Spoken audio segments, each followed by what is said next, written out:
श्री चंद्रशेखर जी। दोस्तों चलिए, धन्यवाद सभापति जी। और किसी बड़े भाई यूनियन बजट पे आपने मुझे मेरी बात रखने का मौका दिया। मैं सर्वप्रथम बहुजन समाज में जन्मे सभी संतों गुरुओं महान पुरुषों को नमन करता हूँ। उनमें भी राष्ट्रपिता ज्योतिबा फूले, छत्रपति साहू जी महाराज, बाबा साहब अम्बेडकर, मान्यवर साहब श्री काशीराम, मान्यवर दीना बाना वाल्मीकि और मान्यवर महामना रामसु वर्मा जी को नमन करता हूँ। और अपने संसदीय क्षेत्र नगीना की जनता का आभार प्रकट करता हूँ जिन्होंने मुझे चुनकर यहाँ भेजा है।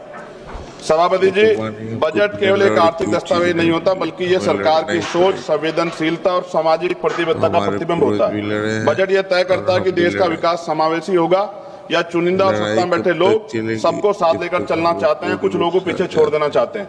विपक्ष के नाते हमारा कर्तव्य है कि हम सत्ता सवाल पूछे और कमियों की ओर ध्यान दिलाएं और देश के उन वर्गों की आवाज बने जो इस सदन में अक्सर आंकड़ों में गुम हो जाते हैं। लेकिन माननीय अध्यक्ष महोदय, असली सवाल यही से शुरू होता है, क्या ये बजट देश के गरीब, पिछड़े, दलित, आदिवासी, ओबीसी, अल्पसंख्यक और वंचित वर्गों की वास्तविक जरूरतों को समझता है नहीं समझता है। मान्यवर, इस बजट में आर्थिक विकास की बातें अधिक हैं, लेकिन सामाजिक न्याय की आत्मा कमजोर।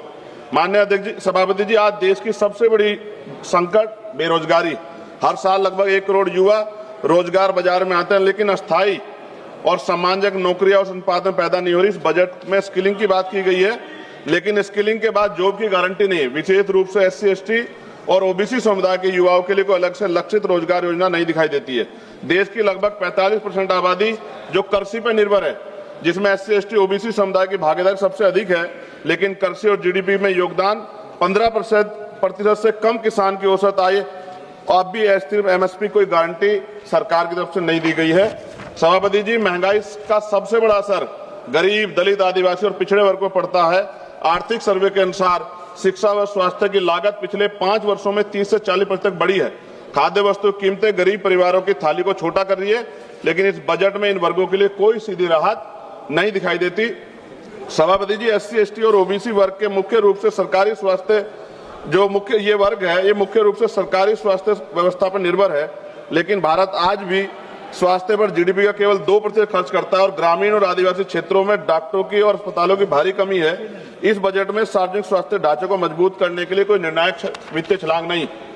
सभापति जी, शिक्षा में माध्यम जिससे सामाजिक असमानता टूटती है, लेकिन इस बजट में शिक्षा पर खर्च GDP के लगभग 3% के आसपास और SC, ST, OBC के छात्रों की छात्रवृत्ति में देरी और अनिश्चितता बनी हुई है। शिक्षा गरीब परिवारों की पहुंच से बहुत दूर है। यह स्थिति समान अवसरों की अवधारणा को कमजोर करती है। सभापति जी, SC, ST, OBC के कल्याण